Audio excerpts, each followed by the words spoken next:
प्रियजनों और राधे राधे, जय श्री कृष्णा। मैं हूं आपके साथ चाणक्य राज भारद्वाज और आप देख रहे हैं राशि ज्योतिष दर्पण मन का सुख जीवन का।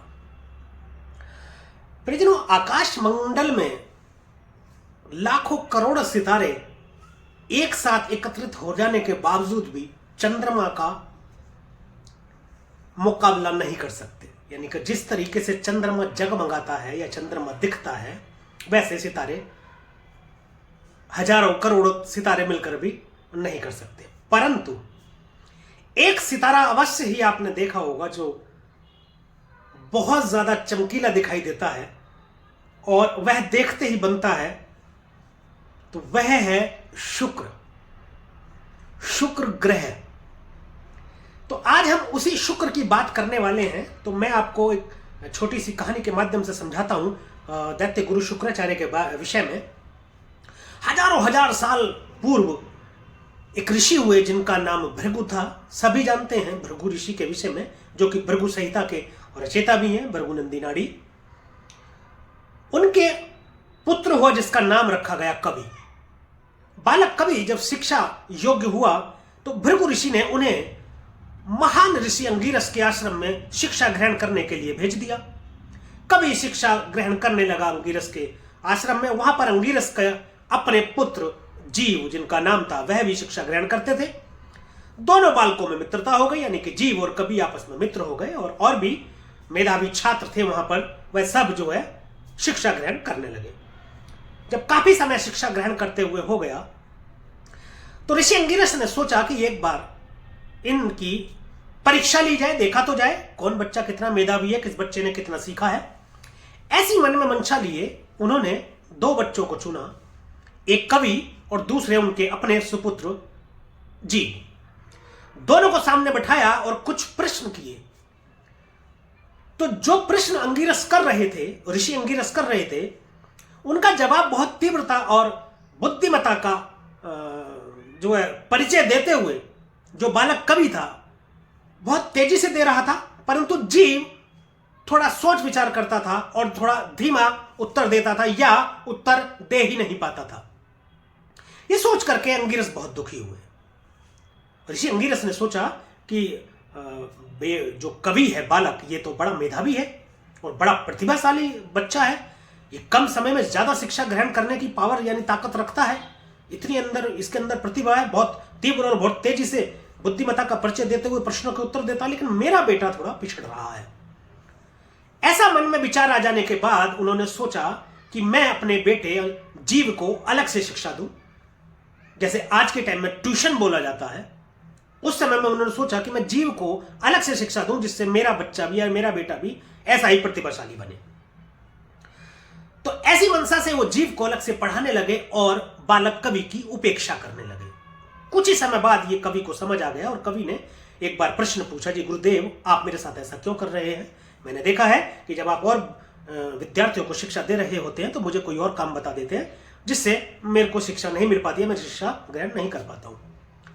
ऐसा सुनकर ऋषि अंगिरस क्रोधित हो गए और उन्हें यह कहते हुए कि आप अपने गुरु पर शंका करते हुए आरोप लगा रहे हैं कि मैं मतलब जो है आप आरोप लगा रहे हैं कि मैं आपकी उपेक्षा कर रहा हूं। ऐसा क्रोधित होकर के उन्होंने बोला कवि को और बोला कि आप मेरे आश्रम से निकल जाओ।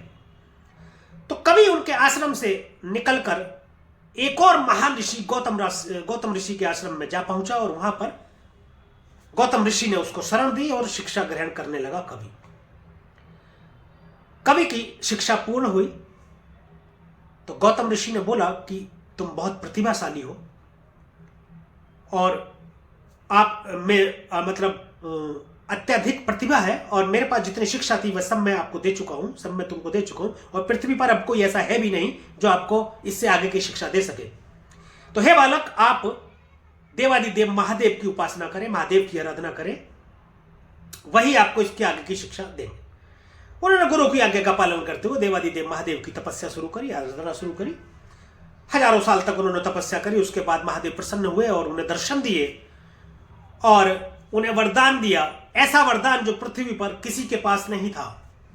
देवादिदेव महादेव के सिवा उन्हें दिया मृत संजीवनी का वरदान, जिससे मृत व्यक्ति को भी जीवित किया जा सकता है।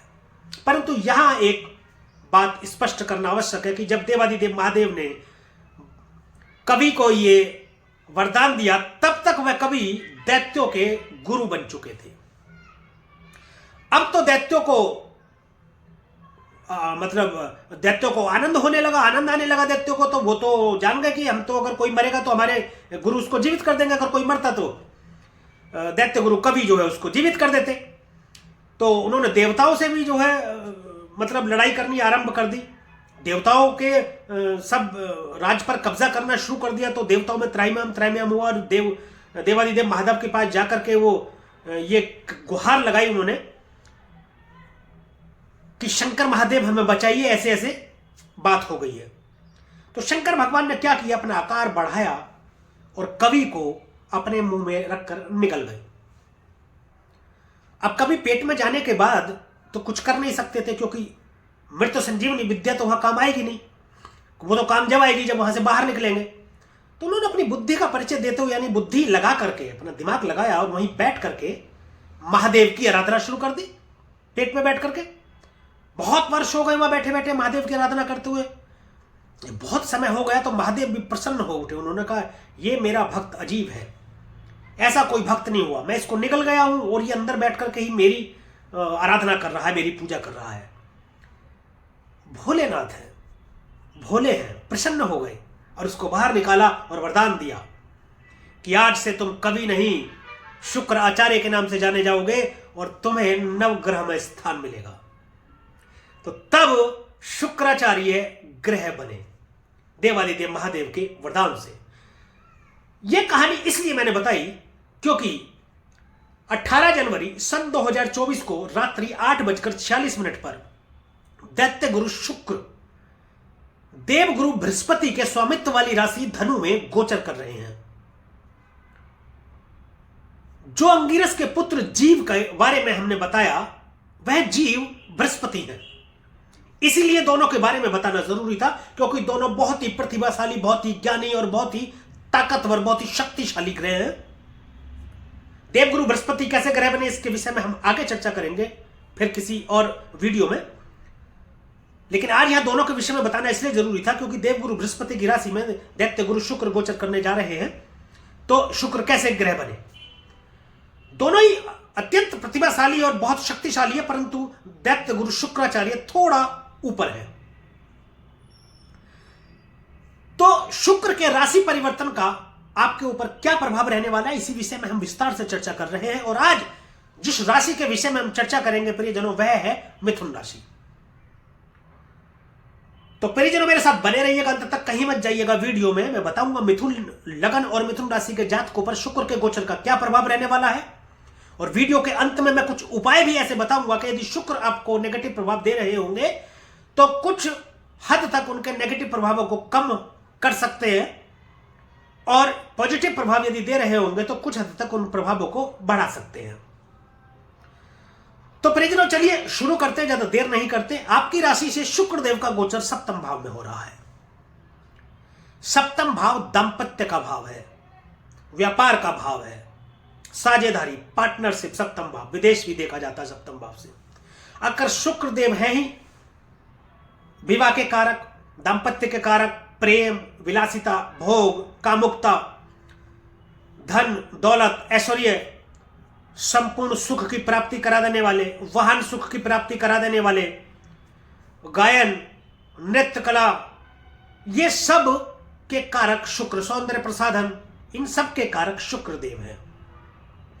पहली बात तो यहां बैठ करके शुक्र देव आपके दांपत्य जीवन में अत्यधिक प्रेम भर देंगे। बहुत संभावना ऐसा हो सकता है रही हो अब से पहले कि दांपत्य जीवन में आपके कुछ कटुता या मनमुटाव आया हो, परंतु शुक्र देव के इस गोचर के बाद आप में ऐसा प्रेम बढ़ेगा, ऐसा प्रेम होगा जैसे आप नव विवाहित हो।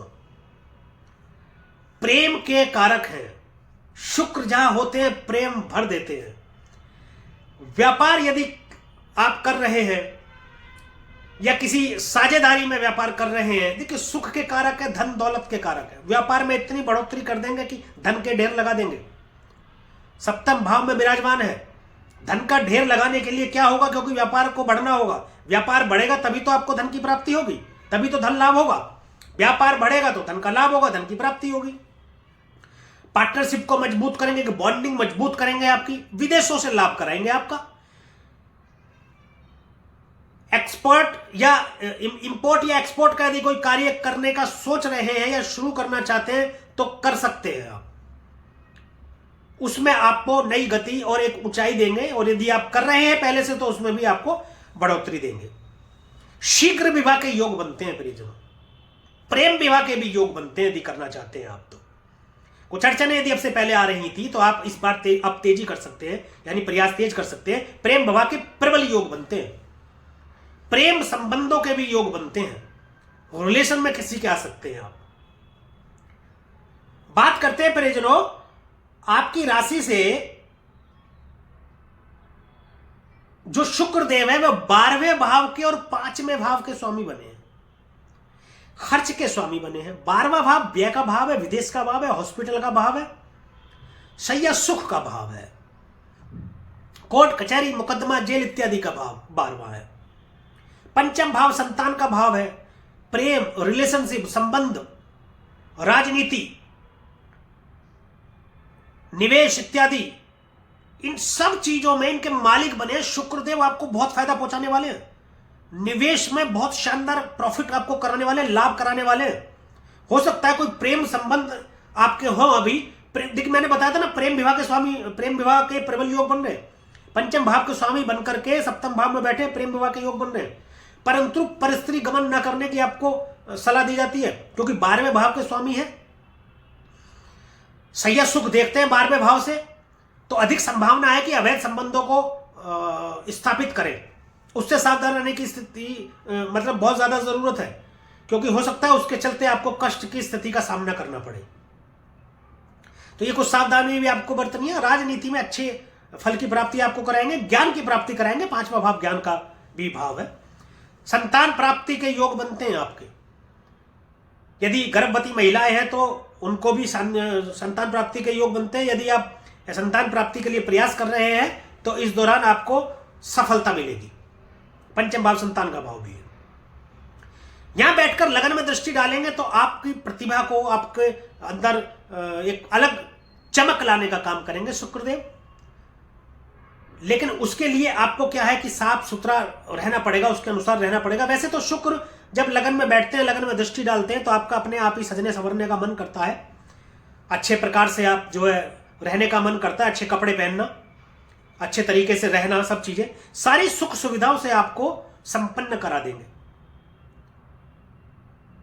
संतान की प्राप्ति अवश्य ही होगी और संपूर्ण सुख की प्राप्ति करा देंगे आपको। आप कोई वाहन लेना चाहते हैं, कोई प्रॉपर्टी, कुछ भी लेना चाहते हैं, जो भी आपके सुख के साधन है, धन दौलत के अंबार लगेंगे आपके जीवन में। ये बहुत शानदार गोचर रहने वाला है मिथुन राशि के जातकों के लिए शुक्र का। परिजनों, इससे पहले कि मैं कुछ उपायों की अब बात करूं, ये रहा गोचर शुक्र का मिथुन राशि के जातकों के लिए। उससे पहले मैं आपको बता दूं, देखिए कर्म प्रधान है।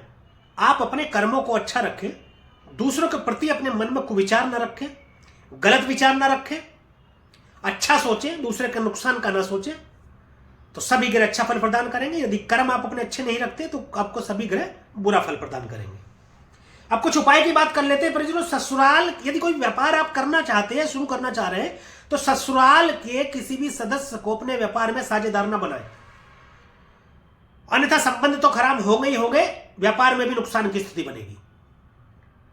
दूसरा, यदि आप विवाहित हैं तो आप अपनी पत्नी को बोले, या कि स्त्री है तो पति को और पुरुष है तो पत्नी को, कि नीले और काले कपड़े ना पहने इस दौरान, जिस दौरान शुक्र यहां गोचर कर रहे हैं।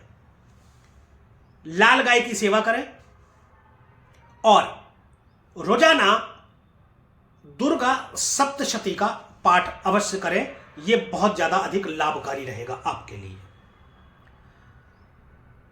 तो परिजनों, यह था शुक्र के गोचर का प्रभाव मिथुन राशि और मिथुन लगन के जातकों पर। यदि यह वीडियो आपको अच्छी लगी हो, पसंद आई हो और दी गई जानकारी से आप संतुष्ट हो, तो कृपया वीडियो को लाइक करें, शेयर करें और कमेंट में जरूर बताएं। देखिए आप कमेंट नहीं करते, कमेंट कम करते हैं आप कमेंट करेंगे तो हमें पता चलेगा कि आप चाहते क्या हैं। यदि किसी और विषय पर आप वीडियो चाहते हैं तो उस पर भी मैं बना दूंगा। तो कमेंट में आप जरूर बताएं कि हमारे द्वारा फलित गोचर आपकी जन्म कुंडली पर कितना सटीक बैठता है। और हमारे YouTube चैनल को सब्सक्राइब करें। सब्सक्राइब भी आप कम करते हैं, थोड़ा सब्सक्राइब भी कीजिए चैनल को।